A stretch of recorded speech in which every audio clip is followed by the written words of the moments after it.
150મી જન્મ જયંતિના ઉપલક્ષની અંદર unity March પદયાત્રાના આ સંખેડા વિધાનસભામાં ઉપસ્થિત જિલ્લા પંચાયતના પ્રમુખ શ્રીમતી મલકાબેન પટેલજી, જિલ્લા ભારતીય જનતા પાર્ટીના પ્રમુખ શ્રી ઉમેશભાઈ રાઠવાજી, આજ વિસ્તારના 108 ગણાતા એવા ધારાસભ્ય શ્રીમાન અભયસિંહભાઈ તડવી સાહેબ, શિક્ષણ સમિતિના ચેરમેન સંજયભાઈ બારિયા સાહેબ, ચેરમેન મહિલા અને બાળ વિકાસ ધર્મિષ્ઠાબેન રાઠવાજી, પ્રમુખ બોડેલી તાલુકા પંચાયતમાં શીતલબા મહારાવલજી, એસડીએમ સાહેબ બોડેલી ભારતીય જનતા પાર્ટીના પ્રમુખ મિત્ર શ્રી નીલભાઈ પટેલજી, મહામંત્રી છોટાઉદેપુર જિલ્લા ભારતીય જનતા પાર્ટીના મિત્ર શ્રી એવા ડીએફ સાહેબજી, સંખેડા તાલુકા ભાજપના પ્રમુખ શ્રી જયમીનભાઈ પટેલજી, તેમજ અધિકારીગણ તથા સામે બેઠેલા વિદ્યાર્થી ભાઈઓ અને બહેનો, મીડિયા પત્રકાર મિત્રો અને આ યાત્રાના પદયાત્રામાં જોડાવા માટે જે વિદ્યાર્થી ભાઈઓ અને બહેનો અહીંયા ઉપસ્થિત છે તમામનું હાર્દિક સ્વાગત કરું છું મિત્રો. શરૂઆત થઈ જાય વાંધો નહીં મિત્રો, બીજું બધું મેં તમને આપી દઈશ. આપને નાના હતા ત્યારે બધાને ખબર હતી કે અહીંયા બેઠેલા તમામ લોકોએ સરદાર સાહેબ વિશે નિબંધ તો લખ્યો જ હશે, લખ્યો છે ને બધાએ? એટલી તો ખબર છે ને કે જન્મ ક્યાં થયો ને એમની કર્મભૂમિ ક્યાં છે ને એમના જીવનની અંદર એમને શું શું કર્યું તો આપણને ખબર છે કે નથી?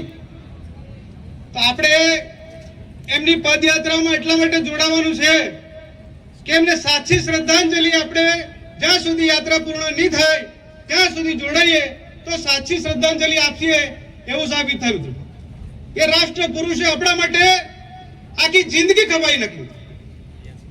આપણા પાસે આપણે ચાલીને એમની સાથે, એમની મૂર્તિની સાથે આપણે બધા લોકોએ ચાલીને વંદે ભારતના નારા સાથે, ભારત માતા કી જયના નારા સાથે એમને શ્રદ્ધાંજલિ અર્પણ કરતા કરતા આપણે એમની પદયાત્રાને પૂર્ણ કરીએ તો આપણે એમની જન્મ જયંતિ ઉજવી એવું સાબિત થાય. મિત્રો, ભારત દેશની અંદર 75 વર્ષ પૂર્ણ થયા, એનો અમૃતકાળની ઉત્સવની યોજના ચાલી આખા દેશની અંદર. 15 નવેમ્બર બિરસા મુંડા ભગવાનને 150 વર્ષ પૂરા થયા. 7 નવેમ્બરે વંદે માતરમ ગીતને 150 વર્ષ પૂર્ણ થયા અને સરદાર સાહેબના 31 ઓક્ટોબરના દિવસે 150 વર્ષ પૂર્ણ થયા. મિત્રો, અહીંયા વહીવટી તંત્ર, આગેવાનો, પાર્ટીના કાર્યકર્તાઓ તમામને, મંચસ્થ મહાનુભાવોને મારે કહેવું છે, આવી કલ્પના આપણે અહીંયા બેઠેલા કોઈએ કરી હતી કે આવો અમૃત મહોત્સવ આખા દેશની અંદર સરદાર સાહેબની જન્મ જયંતિનો, બિરસા મુંડા ભગવાનની જન્મ જયંતિનો જે રૂડો અવસર આખા દેશમાં દિવાળી મનાવી રહ્યા એવો અવસર આખા દેશની અંદર ચાલી રહ્યો છે.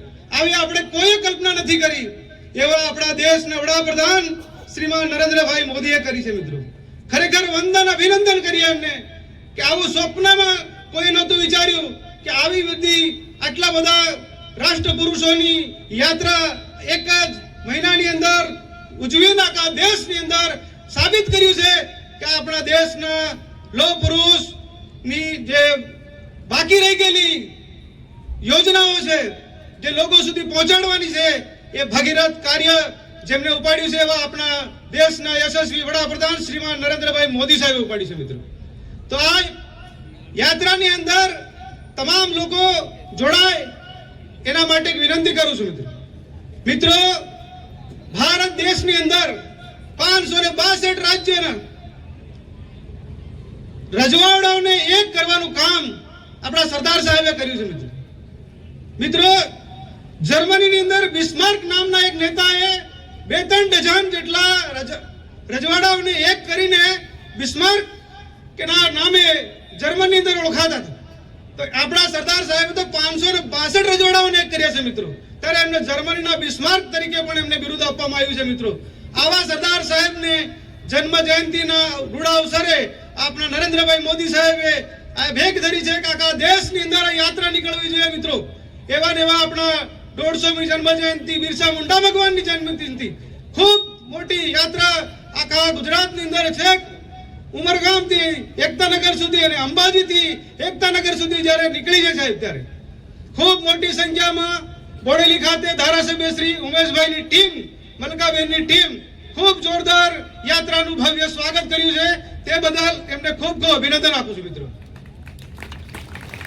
મિત્રો, સરદાર સાહેબના બાકી રહી ગયેલા કેટલાક કાર્યો આપણા નરેન્દ્રભાઈ મોદી સાહેબ અને માન્ય ગૃહમંત્રી અમિતભાઈ શાહ સાહેબે પૂર્ણ કર્યા છે મિત્રો. જમ્મુ કાશ્મીરનું વિલીનીકરણ થયું. જમ્મુ કાશ્મીરને પાકિસ્તાન સાથે જોડવા માટે સરદાર સાહેબે નહેરુ સામે ગંભીર મતભેદો ઉભા થયા મિત્રો. સાહેબે સરદાર સાહેબને એવું થયું કે હું મારા સૈન્યના બળથી હું લડીને પણ જમ્મુ કાશ્મીરને જવા નહીં દઉં, આવું કહી એમને આ સંયુક્ત રાષ્ટ્રના યુનો સુધી જવાનું પસંદ કર્યું જવાહરલાલ નહેરુ સાહેબ. અને આ મુદ્દો એમનો એમ રહી ગયો.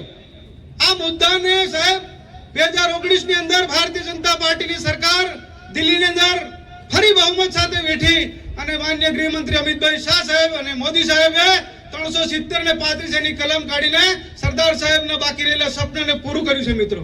આ આપણા સરદાર સાહેબના સપનાને પૂરું કરવા માટે આપના અત્યારના ગૃહમંત્રી અને નરેન્દ્રભાઈ મોદી સાહેબે ભગીરથ કાર્ય જે ઉપાડ્યું છે મિત્રો, અભિનંદન આપીએ છીએ એમને સાહેબ. મિત્રો, ઘણા વર્ષોથી આપણા સરદાર સાહેબના પ્રશ્નો, મંદિરોના પ્રાણ પ્રતિષ્ઠાના કાર્યક્રમો અધૂરા રહી ગયા મિત્રો. સોમનાથની ધરતી પર પ્રાણ પ્રતિષ્ઠાના કાર્યક્રમ એમની જ્યારે કરવાનો હતો ત્યારે આ બાકી રહી ગયેલું કામ આપણા નરેન્દ્રભાઈ મોદી સાહેબે કર્યું છે મિત્રો. અંબાજીની અંદર કોરિડોર બનાવ્યો અને 51 શક્તિપીઠની સ્થાપના કરી અને તમામ મારા શ્રદ્ધાળુ મિત્રો કઈ સાહેબ બીજે જવું નહીં પડે દર્શન કરવા માટે, એના માટે 51 શક્તિપીઠો સ્થાપીને આપણા શ્રદ્ધાળુઓ દર્શન કરે એના માટે એક કોરિડોર બનાવ્યો છે મિત્રો. 500 વર્ષ સુધી પાવાગઢની અંદર ધજા નથી ફરકાવી. આપણા મોદી સાહેબે 500 વર્ષ પછી પાવાગઢની અંદર નવું મંદિરનું નિર્માણ કરીને ધજા ચડાવી છે મિત્રો. આપણા માટે આના માટે સૌભાગ્યશાળી વડાપ્રધાન કોણ હોઈ શકે મિત્રો? ઉજ્જૈન મહાકાલ કોરિડોર હોય, કાશી વિશ્વનાથ મંદિર હોય, આવા કેટલાક મંદિરોનું નિર્માણ આ સરદાર સાહેબની બાકી રહી ગયેલી સ્મૃતિઓને સાહેબ પૂર્ણ કરવાનું કામ આપણા નરેન્દ્રભાઈ મોદી સાહેબે કર્યું છે મિત્રો. મિત્રો, ઘણી બધી વાત કરી શકાય તો પૂર્ણ થાય એવી નથી. મહિલાઓના સશક્તિકરણ માટે મિત્રો સરદાર સાહેબે અમદાવાદ મ્યુનિસિપાલિટી કોર્પોરેશનની અંદર 15 એની કલમ ને નાબૂદ કરીને કેટલાક લોકોએ એનો વિરોધ કર્યો, છતાં આપણા લોકોએ એમને વધાવી લીધો. ત્યારે આજે મહિલાઓ તાલુકા પંચાયત, જિલ્લા પંચાયત, વિધાનસભા, સાંસદીય ક્ષેત્ર હોય, આ તમામ જગ્યાએ સાહેબ એમના હક ને મળતી આજે એમને ચૂંટણી લડવા માટે એમને મોકો મળ્યો છે. આ સરદાર સાહેબનું સપનું હતું અને મોદી સાહેબે એમને પૂર્ણ કર્યું. મહિલાઓના સન્માન માટે આટલી બધી મોદી સાહેબની ભેટ એ કોઈ દિવસ કોઈ પૂરી શકે એવું છે નથી. 2003 ની અંદર દેવમોગરાની અંદર સાહેબ મુખ્યમંત્રી તરીકે આવીને વિદ્યાર્થીઓના કન્યા કેળવણીના જેની અંદર શરૂઆત કરીને જે બાળકીને સાહેબ તેડીને પહેલા ધોરણમાં દાખલ કરી, એ જ દીકરી આપણા છોટાઉદેપુરમાં પણ હતી ને, એને સાહેબે 24 થી 25 વર્ષની ઉંમરે નોકરીનું સર્ટિફિકેટ આપ્યું સાહેબ. આવા દેશના યશસ્વી વડાપ્રધાન માટે બીજું કઈ ના કહી શકીએ. પણ સાહેબ જેની આંગળી પકડીને જેને નોકરી સુધીની સફર પૂરી કરાવી છે એવા જ આપણા છોટાઉદેપુરની એક બહેન હતી અને એમની જે માતા યહામોગીના દર્શન કરીને એમને જે કસમ ખાધી હતી કે જ્યાં સુધી આદિવાસીના સર્વાંગી વિકાસ નહીં થાય ત્યાં સુધી હું કામ કરતો રહીશ, એવા મા મોગીના આશીર્વાદ લઈ એમને શરૂઆત કરી હતી મિત્રો. 2003 ની અંદર મુખ્યમંત્રી ત્યારે હતા. ત્યારબાદ 2025 ની અંદર જ્યારે વડાપ્રધાન બનીને ફરી આવવાનું થયું ત્યારે એમને નક્કી કર્યું કે બિરસા મુંડા ભગવાનની 150મી જન્મ જયંતિની ઉજવણી એમને દેડિયાપાડા ખાતે કરી હતી.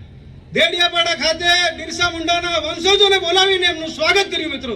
આ 70 વર્ષ સુધી કોંગ્રેસના શાસનની અંદર આ લોકોએ આ અધિકારોને આપણા સમાજને, મુંડા સમાજને અને બિરસા મુંડા ભગવાનને કોઈ ઓળખ આપવાનું કામ એમને નથી કર્યું મિત્રો. જ્યારે આપના આદિવાસી સમાજ માટે સાહેબ આટલું બધું મોદી સાહેબે એમના સમાજને બોલાવીને એમનું સ્ટેજ પર સ્વાગત કર્યું મિત્રો. આપણા માટે આનાથી અવસર જૂનો રૂડો શું હોઈ શકે મિત્રો? આટલી મોટી ભેટ દેડિયાપાડાની અંદર આપીને ગયા. આદિવાસી સમાજના બાળકો ભણે એના માટે કેટલી યોજનાઓ આપણા માટે મૂકીને ગયા. ક્યાંક લોકો આદિવાસી સમાજને ગુમરાહ કરવાનું કામ કરે છે ત્યાં બેઠા બેઠા કે મોદી સાહેબ આવશે તો આ લઈને આવશે, પેલું લઈને આવશે. અરે ભાઈ, મારે પૂછવું છે કે તારા ભાઈ બંધો પેલા દિલ્હી વાળો ને પંજાબ વાળો આવેલા એને તે મંદિરે દર્શન કરાયા? મને પૂછજો. મારે પૂછવું છે ને કે તે દિલ્હી વાળા ભાઈને ને પંજાબ વાળા ભાઈને કમસે કમ તું મંદિરની દર્શન તો કરાવતો. હા મોગીના, મારા મોદી સાહેબ તો વડાપ્રધાન બન્યા તોય આવ્યા હતા અને મુખ્યમંત્રી બન્યા તો પણ આવ્યા હતા. એટલે ખોટી વાત કરીને આદિવાસી સમાજને ભરમાવવાનું કામ જે કરે છે એ કાન ખોલીને સાંભળી લે. તારી વાતમાં કોઈ આવવા વાળું છે નથી મિત્રો.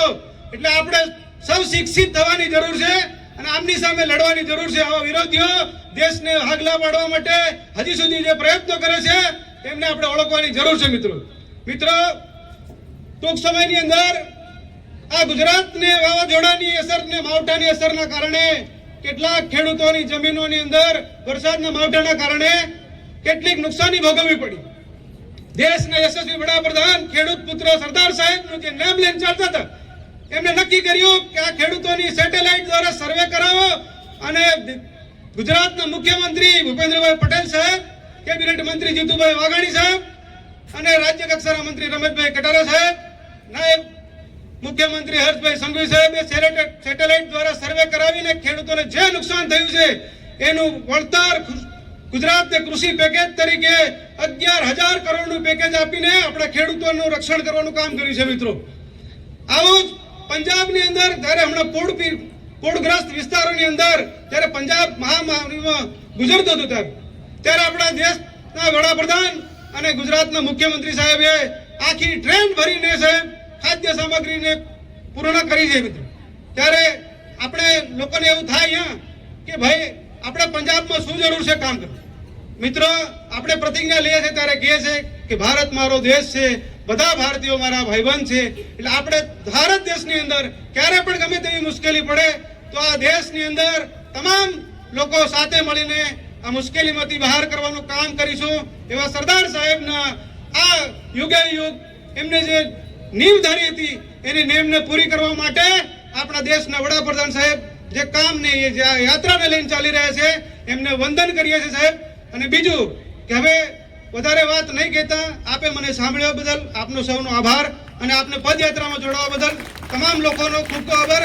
છેલ્લે સુધી આપને જોડાઈશું અને સાહેબને પદયાત્રાની અંદર જ્યાં સુધી જોડાઈને પૂર્ણ કરીએ અને સાચી શ્રદ્ધાંજલિ આપીએ એ બદલ સૌનો આભાર. Thank you. ધન્યવાદ. ખૂબ ખૂબ ધન્યવાદ.